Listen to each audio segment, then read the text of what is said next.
अब यी सेटिङहरू सेलर सेन्ट्रलभित्र कहाँ कन्फिगर गर्ने भन्ने कुरा हेरौँ। सेलर सेन्ट्रलको माथिल्लो दायाँ कुनामा जानुहोस् र सानो गियर आइकनमा क्लिक गर्नुहोस्। सेटिङ मेनुबाट फुलफिलमेन्ट बाइ अमेजन चयन गर्नुहोस्। त्यो पेजमा तल स्क्रोल गर्नुहोस् जबसम्म तपाईले अटोमेटेड अनफुलफिलेबल सेटिङ्स भन्ने सेक्सन फेला पार्नुहुन्न। यो सेक्सनले अमेजनले अनसेलेबल इन्भेन्टरी कसरी ह्यान्डल गर्ने भन्ने कुरा अटोमेट गर्न अनुमति दिन्छ। जब अटोमेसन इनेबल गरिएको हुन्छ, तपाईले चयन गर्नुभएको नियम अनुसार अमेजनले यी आइटमहरू स्वतः प्रोसेस गर्छ।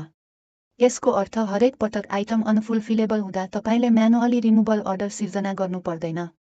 यी सेटिङभित्र सामान्यतया रिटर्न, डिस्पोजल र लिक्विडेसनका विकल्पहरू देख्नुहुन्छ। यदि तपाईले रिटर्न चयन गर्नुभयो भने अमेजनले इन्भेन्टरी पठाउनु पर्ने एड्रेस पनि प्रविष्ट गर्नुपर्छ। साथै अमेजनले यी अटोमेटेड एक्सन कति अन्तरालमा प्रोसेस गर्ने भन्ने कुरा पनि चयन गर्न सक्नुहुन्छ।